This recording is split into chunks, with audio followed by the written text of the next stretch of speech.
Ok, très bien. On est Bet Tammuz, Likrat Gimel Tammuz. J'espère qu'on entend bien. Euh, Voilà, on étudie le Tafresh Bet. C'est un livre particulier qui nous entraîne vers la Géoula. Ce livre et le cours d'aujourd'hui, il est organisé pour les Nishma de Charles Chaim Ben Idel et Myriam Mania, et également pour la Refoua Shlema de Roger Michael Ben Nedja, Esther Arlette Bat Félicie. Voilà que chacun est, comme on a dit le cours précédent, une brio de Ethan. Amen. Voilà. On souligne qu'il y a dans l'âme une certaine clipa qui s'appelle Tanya, qui est la clipa qui nous organise un refus de Pnimiut Torah, ce qu'a dit l'Admorazaken.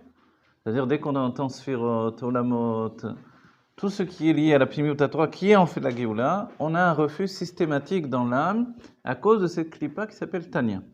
C'est pour ça que l'Admorazaken a donné ce nom à son livre, le Sefer Tanya, pour détruire cette clipa. Donc ça veut dire qu'elle persiste jusqu'au bout aujourd'hui. Bon, elle existe encore. Elle existe encore et on voit qu'elle persiste et signe d'un certain point de vue. Il faut se dépasser et se dire qu'il n'y a rien de plus facile ou de plus compliqué. La Torah, elle est comme les sphérotes, comme les mitzvot, tout ça c'est une même notion d'existence divine, d'expression divine.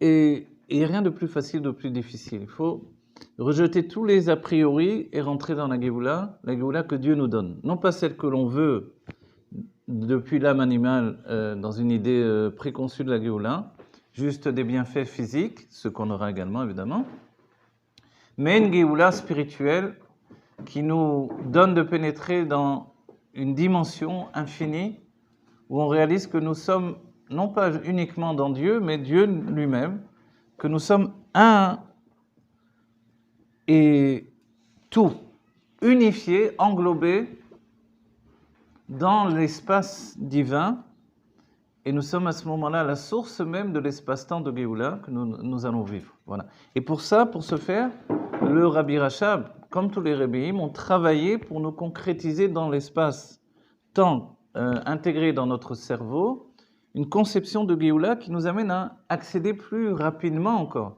C'est-à-dire, dès les instants où la Géoula Mnitiv Vashlema rentre immédiatement, Terefomian Mamash, pour Gimel Tammuz, on sera déjà depuis longtemps au Beth Amikdash, si Dieu veut. Dès le moment, le premier instant, on est déjà en phase de pénétration de cette nouvelle dimension. On va boire, on va manger de la Elokut, on va se nourrir de ce qui nous nourrit déjà, mais par l'intermédiaire de la Gashmiyut, de la Chomriyut, c'est-à-dire de la matérialité physique, organique. On va dépasser ce stade pour pénétrer dans un stade non pas uniquement de contemplation du divin, mais, comme il est dit dans la Chassidut, Almenat leit parnes mine. Ça va nous nourrir.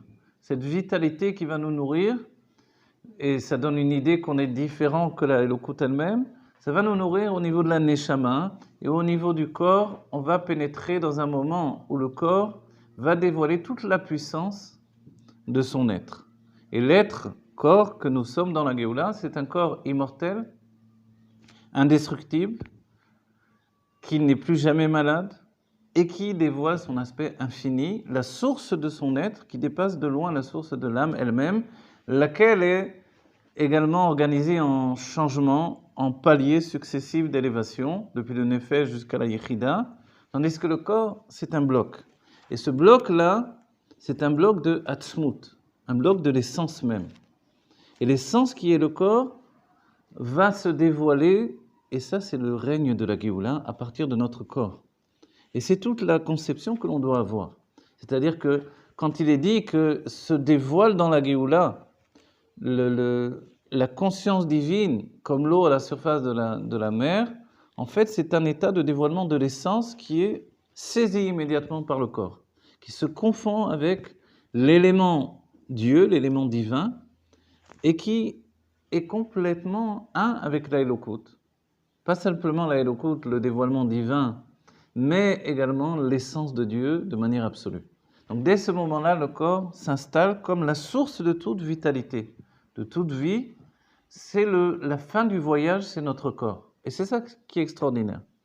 L'âme elle-même le sait déjà, puisque l'âme entame un voyage depuis les mondes divins vers ce monde, vers le corps matériel. Et lorsqu'elle rencontre le corps, elle s'oppose à une réalité physique, organique, matérielle, qui l'emprisonne dans un premier temps et qui ensuite doit l'amener à se dépasser totalement. Ce qui permet au corps d'emprisonner l'âme, c'est la supériorité innée qui est dans le corps, qui vient d'une source supérieure à la source de l'âme, et qui est capable tout à coup de limiter l'infini. Et ça, c'est extraordinaire quand on y pense. C'est-à-dire, comment on peut limiter l'infini d'une âme? Elle est capturée par le corps, et dès le moment que le corps prend conscience qu'il est un véhicule de dévoilement divin pour accomplir la réalité de Dieu dans cette vérité humaine dans laquelle on vit, alors finalement, on passe à un stade différent. Et ça, c'est quelque chose d'essentiel. Pensez bien, les cartes ne sont pas truquées, mais le jeu est masqué. C'est un monde voilé. On nous jette dans un monde qui apparemment est tout sauf de la Elokut, tout sauf du divin. Et pourtant, au sein de cette réalité autre que Dieu, on doit affirmer que tout est Dieu et non milevado. Et le premier combat que l'on a à faire, c'est contre notre propre corps, qui lui est capable de lutter contre l'âme, de l'écraser, de l'écrabouiller, de la défigurer. Et pourtant, il est capable d'être le meilleur allié. Et finalement, il fait un travail incroyable, qui est le fait d'élever l'âme bien au-delà de tout ce qu'elle pouvait atteindre dans les mondes divins, spirituels. Et ça, c'est quelque chose dont il faut prendre conscience. Et c'est tout l'effort merveilleux que l'on doit faire dans cette réalité-là. L'effort que l'on doit faire, c'est de ne pas se laisser capturer par la réalité. Et les jalons qui nous amènent à tout ça, c'est évidemment le travail qu'a fait dans notre génération le Rabbi Meir HaMashiach. Le Rabbi, son travail, c'est la Malchut. La Malchut, c'est la révélation. Le Rabbi nous donne la révélation de la Géoula au sein de cette réalité qui peut apparaître comme une réalité d'exil. Et pour ce faire, il nous a dit que la Gola, avec le Aleph, devient Géoula. Et ça, c'est notre travail humain. Notre humanité, c'est une humanité divine, comme on l'a souligné. Notre travail humain, c'est de prendre conscience que la Géoula est déjà là. Et si la Géoula est déjà là, ce n'est pas du tout la Géoula que l'on avait espérée précédemment dans l'image que l'on peut avoir dans l'âme animale. Une Géoula de fuite, c'est une Géoula au contraire de retrouvailles. Ce n'est pas une Géoula de sortie, c'est une Géoula de venue, au fait, de venir. Comme le beau El Paro, nous venons dans le monde et on ne quitte pas le monde. Nous venons dans notre famille, nous venons dans notre situation, dans notre... En fait, on vient. Finalement, la Géoula, c'est être là. Et on s'aperçoit que toute la vie autour de nous est organisée pour nous donner de fuir la réalité. Et la Géoula, c'est rattraper en fait la réalité pour fusionner avec cette réalité et être un avec une réalité divine. Donc à nous de décider que notre réalité, notre vie, c'est la Géoula, c'est-à-dire c'est Dieu et pas autre chose. Et dans ce cas-là, on peut naître dans cette réalité. Et le Rabbi Meir HaMashiach a tout donné pour nous, parce qu'il est celui qui nous donne le bâton pour avancer. Le bâton, c'est un vav, et le vav, c'est une amshacha, c'est une continuité de lumière divine qui s'intègre dans notre réalité. Et c'est à l'image du Kav Ein Sof. Et ici, dans le Hanbet, on va parler du Kav Ein Sof, la ligne de lumière infinie. Donc le Rabbi lui-même, dans la Chassidoute, est comparé au Kav Ein Sof. Depuis Yosef Hatzadik, on compare le Rabbi au Kav Ein Sof. Qu'est-ce que le Kav Ein Sof? Quand on arrive comme ça dans la Chassidoute, la Kabbalah, on ne sait pas ce que c'est forcément. Alors, on va chercher déjà au-dedans de nous pour comprendre qu'est-ce que le Kav Ein Sof. On a une image simple, notre corps est organisé de cette manière-là. Il y a le Hamoud Shidra, c'est-à-dire la colonne vertébrale, qui est comme le Kav Ein Sof. Cette ligne de lumière qui est dans le corps, qui est structurée avec 18 vertèbres, lesquelles sont en accord avec les 18 bénédictions de la Hamida. Donc en fait, on a là la structure du Kav Ein Sof. On regarde autour de nous, on peut prendre une pomme, à l'intérieur il y a une tige, c'est aussi le Kav Ein Sof, etc., etc. On s'apercevra que tout le système de vie, et effectivement, et également et évidemment, l'enfant dans le ventre de la mère, qui lui est vitalisé, nourri, attaché à sa source par le cordon ombilical. Le Kav Ein Sof, c'est le cordon ombilical qui nous rattache à la source de toute chose existante existante, qui est l'essence de Dieu. Et en fait, c'est ça ce qui est merveilleux. C'est-à-dire, on n'est jamais sorti de cette réalité du fait que nous sommes comme un enfant attaché à sa source de vitalité, cette source divine qui nous nourrit constamment. Et le dévoilement de la Géoula, c'est le dévoilement du Kav HaEnsof. C'est-à-dire voir tout à coup la vérité, la réalité cachée derrière le masque organique que Dieu a voulu, cette conscience qui nous donne d'exister séparés de lui. Donc dès qu'on arrête de concevoir une réalité autre que l'existence divine, absolue, on commence à ouvrir les yeux. Et ça, c'est la Géoula. Ouvrir les yeux et se rendre compte qu'autour de nous, il y a des mondes divins qui sont autant de pénétrations à venir dans des dimensions infinies, aussi bien que nous avons des dimensions intérieures dans le corps lui-même. Le corps est un monde à part entière. On va pénétrer dans l'entité profonde qu'est le corps, avec toute la signature de toutes les vies que nous avons passées, et en même temps de la conscience divine qui s'est instaurée dans notre corps.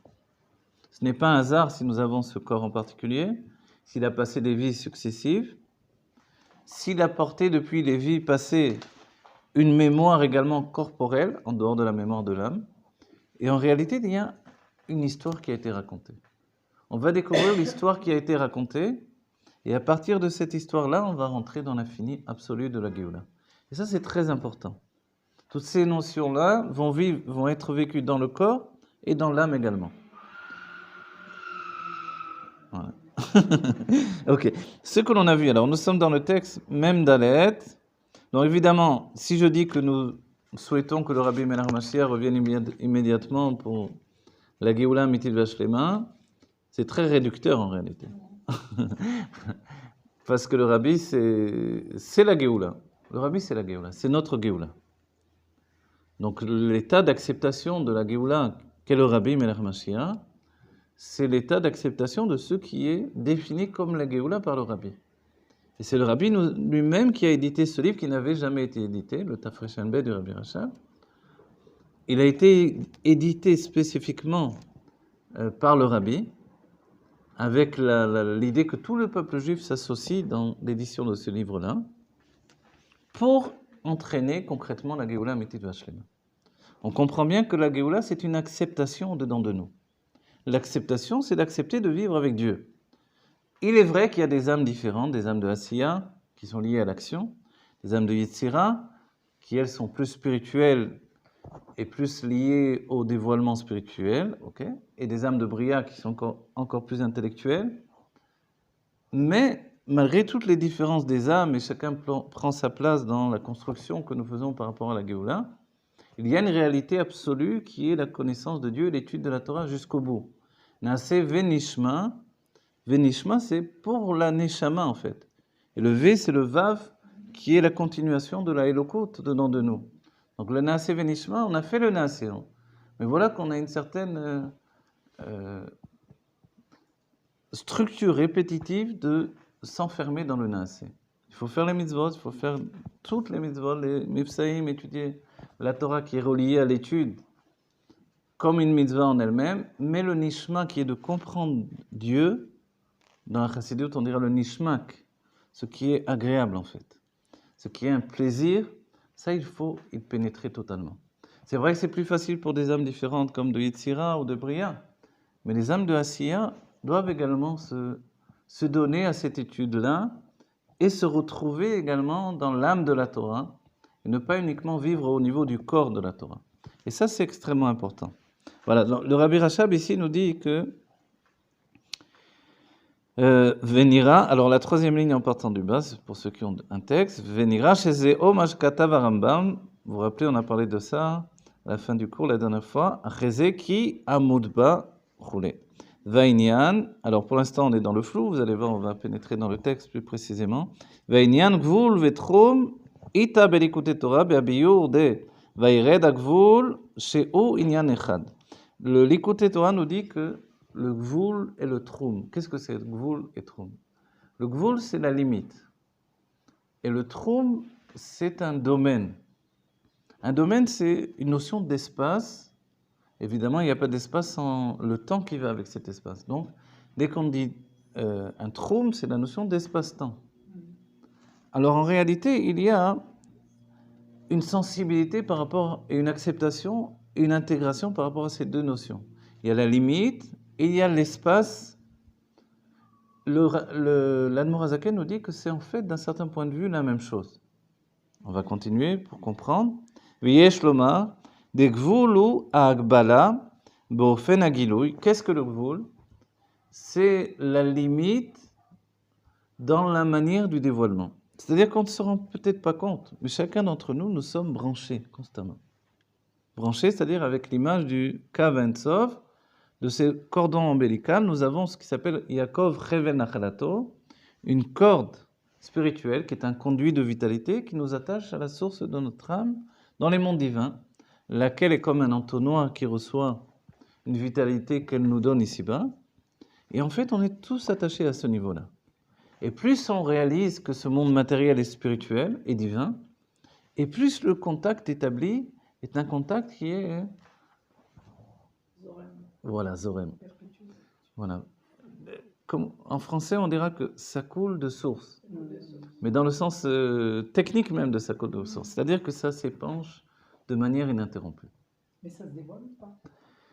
Alors après, ce qui se passe quand ça s'épanche, pourquoi ça s'épanche? Si le but du Zohar, par exemple, le but de Rabbi Shimon Bar Yochai, et ensuite de la Chassidoute aujourd'hui, évidemment en passant par le Rizal, c'est de faire se confondre les mondes divins et ce monde-ci.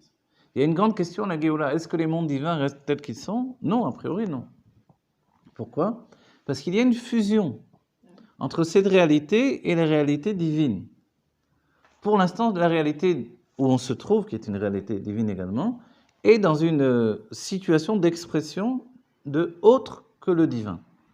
Mais du moment où on passe le stade de la Géoula, où cette dimension accède à un état de Géoula absolu, donc dévoilé, on se rend compte que ici et en haut, c'est la même chose. Et du coup, le haut et le bas sont perturbés, ils sont dénaturés, ils sont brisés. Voilà. Alors non, qu'est-ce que ça veut dire ils sont brisés?